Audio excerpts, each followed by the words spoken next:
समुच्च पिछली एक वीडियो हम बना चुके हैं। समुच्च के परिभाषा और समुच्च के बारे में जो अध्ययन पिछले कराया था, आज हम समुच्च चैप्टर में ही समुच्च के प्रकार पढ़ेंगे। समुच्च के प्रकार,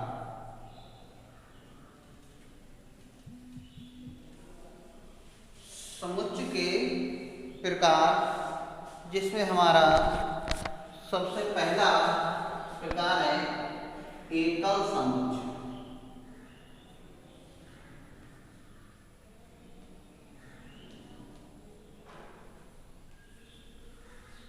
एकल समुच्च, एकल समुच्च क्या होता है? वह समुच्च जिसमें अवयवों की संख्या केवल एक ही हो। एकल इस नाम से प्रदर्शित हो रहा है।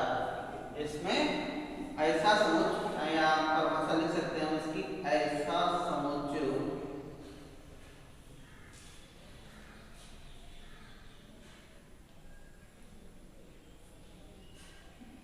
जिसमें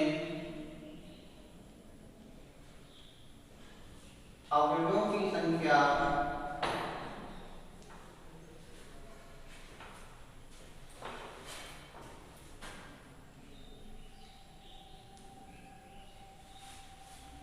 ऐसा समुच्च जिसमें अवयवों की संख्या एक ही हो,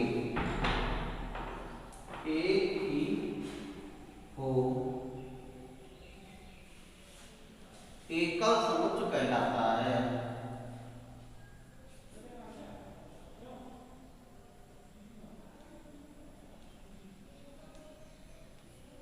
एकल समुच्च कहलाता है। ऐसा समुच्च जिसमें अवयवों की संख्या एक ही हो, एकल समुच्च कहलाता है। जैसे x कोलन x प्लस 5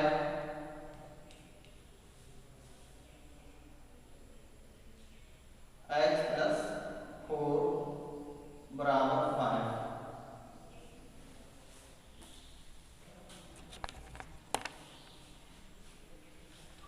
तो यहां से हम देखेंगे x कोलन x प्लस 4 बराबर 5, अर्थात x में से ये 4 उधर जाएंगे तो माइनस हो जाएंगे, तो x के बराबर क्या हो जाएगा? 5 माइनस 4, और 5 में से 4 घटाया तो क्या बचेगा?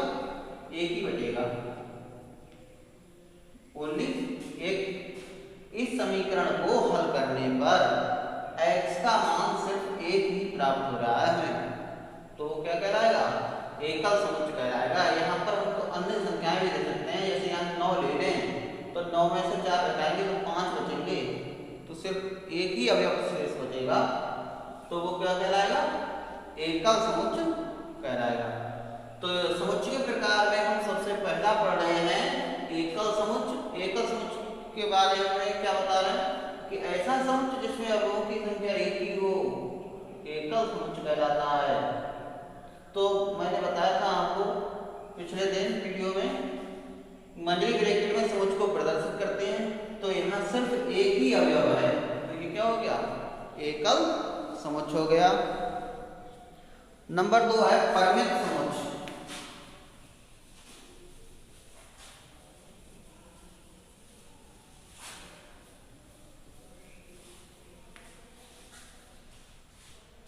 नंबर 2 परिमित समुच्च।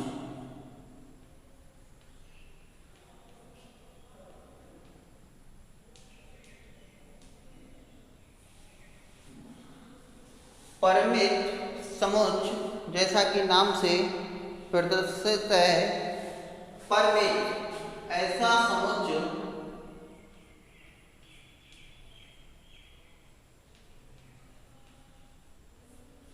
जिसके अवयवों की संख्या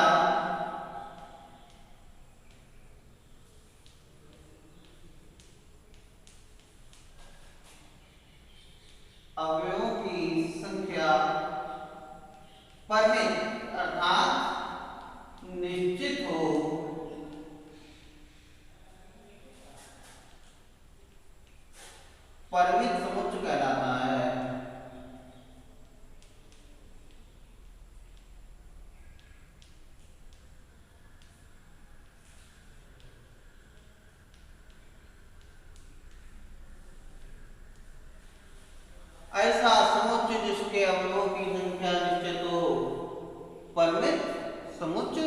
कहलाता है।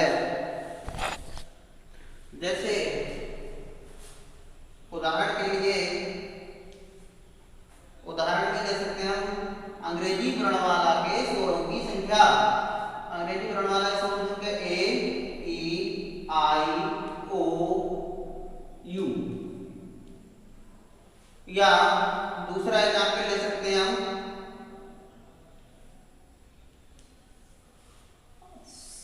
सप्ताह के दिनों का समुच्चय।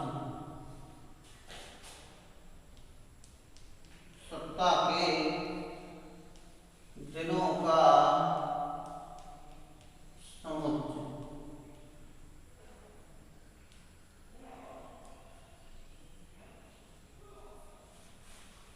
सप्ताह के दिनों का समुच्चय निश्चित होते हैं।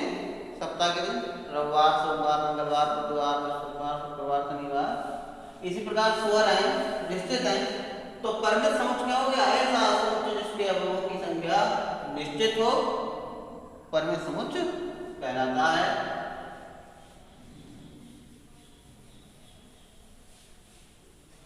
परिमित समुच्चय के बाद परिभाषा देखेंगे। अपरिमित समुच्चय इन सभी जो समुच्चयों के प्रकार हैं, एक्सरसाइज में इनकी जरूरत पड़ेगी। कोई क्वेश्चन आएगा तो उसमें पूछा जाएगा कि समुच्चय परिमित है, अपरिमित है, एकल है। अब हम पढ़ेंगे नंबर 3 अपरिमित समुच्चय। तो अभी परिमित में क्या था कि अवयवों की संख्या निश्चित है। अब जैसे ही नाम हो गया तो यहाँ हो जाएगा ऐसा समुच्चय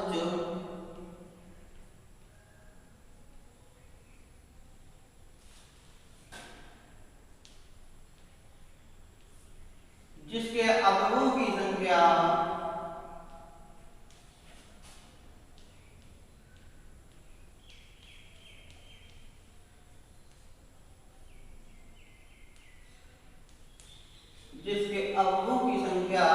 अपरिमित हो।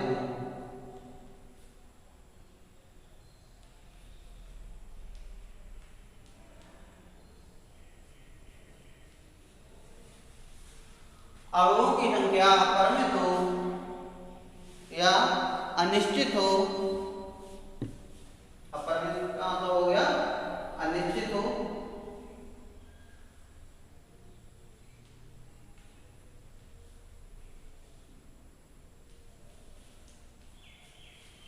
अनिश्चित हो अपरिमित समुच्चय कहलाता है।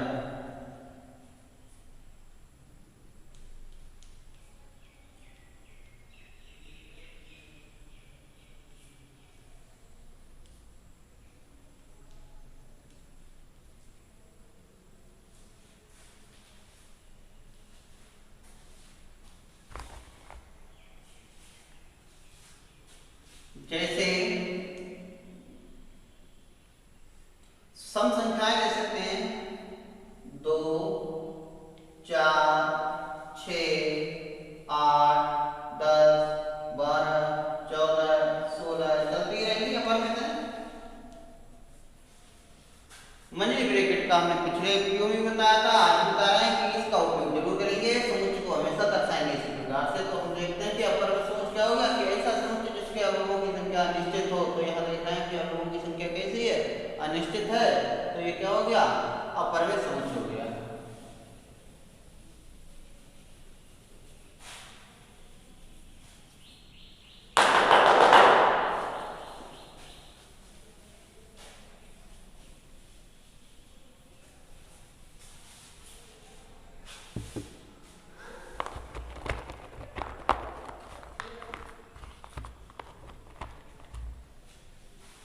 इसके बाद है समान समुच्चय।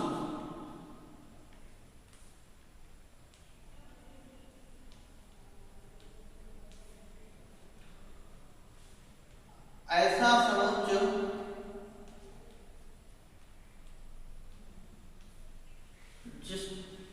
जिसका प्रत्येक अवयव, मान लीजिए दो समुच्चय ए और बी, ए का प्रत्येक अवयव बी में और बी का प्रत्येक अवयव ए में हो। ऐसा समुच्चय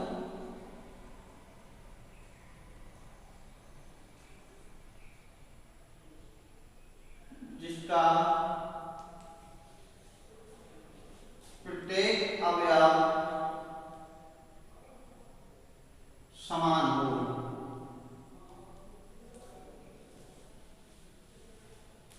जैसे x अवयव a तथा x अवयव b, यानी कि जो x है वो a का भी अवयव हो और b का भी अवयव हो तो वो क्या कहलाएगा? समान समुच्चय कहलाएगा। अब इसके बाद बड़ा ही इंपॉर्टेंट है रिक्त समुच्चय।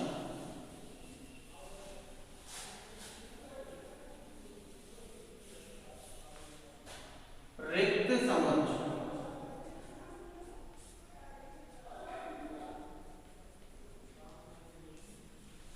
रिक्त जैसा कि नाम से प्रसिद्ध है,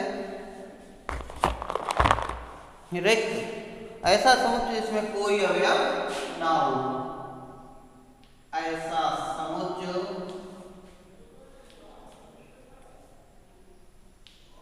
जिसमें कोई अवयव ना हो।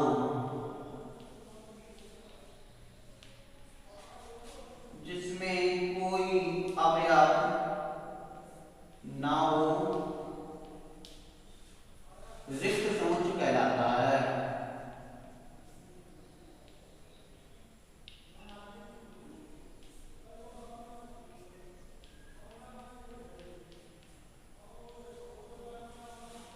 इसे फाई से प्रदर्शित करते हैं। इसे फाई से प्रदर्शित करते हैं। जैसे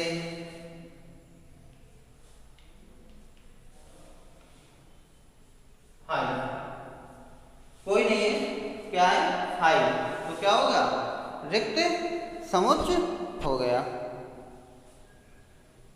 जहां जिस समुच्चय में कोई भी अवयव ना हो तो वो क्या कहलाएगा? रिक्त समुच्चय कहलाएगा। एक्सरसाइज में कुछ क्वेश्चन भी कहे जाएंगे। इसके बाद है उपसमुच्चय।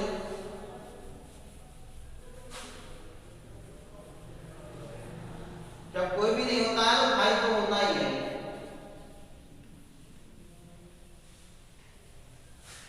और अच्छी तरीके से समझ में आ जाएंगे। फिर है सबसेट यानी कि उपसमुच्चय।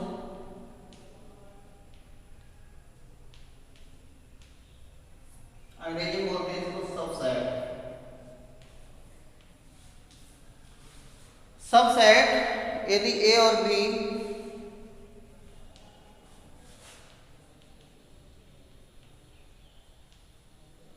ऐसे दो समुच्चय हों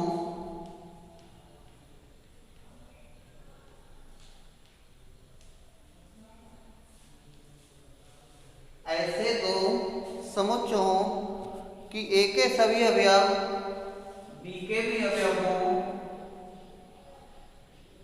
ए के सभी अवयव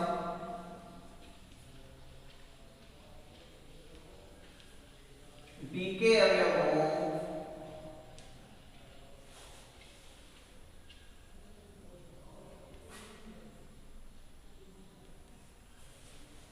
बी के भी अवयव हों तो ए को बी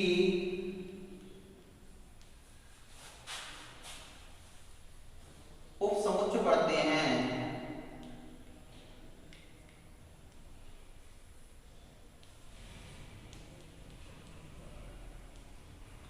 और इसे ए उपसमुच्चय बी पढ़ते हैं।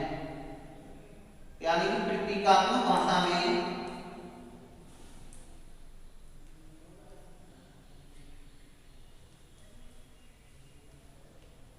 ए उपसमुच्चय बी, ए उपसमुच्चय बी।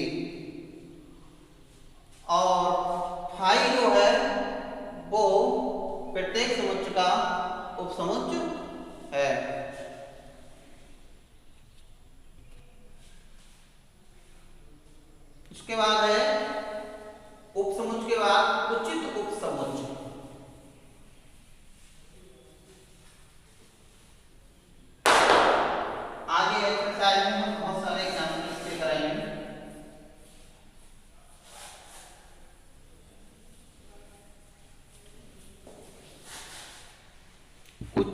उपसमुच्च,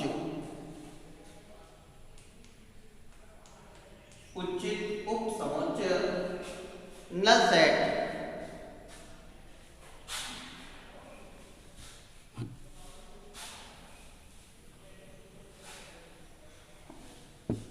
यदि समुच्च ए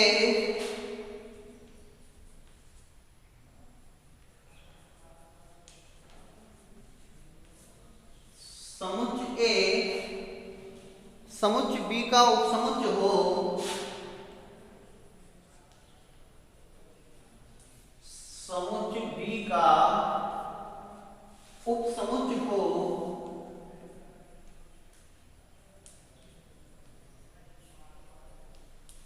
उपसमुच्च हो जो ए में ना हो,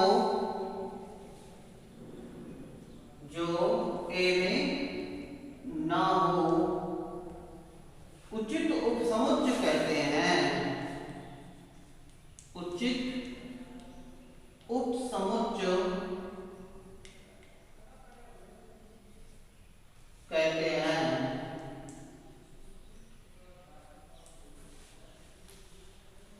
उचित उपसमुच्च कहते हैं और प्रतीकात्मक भाषा में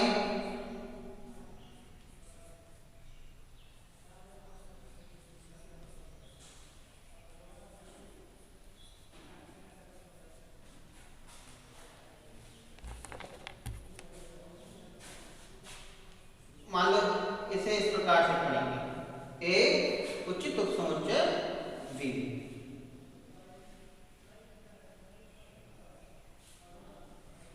तो इस प्रकार से हमने अभी समुच्चयों के प्रकार पढ़े, एकल समुच्च, परिमित समुच्च, अपरिमित समुच्च,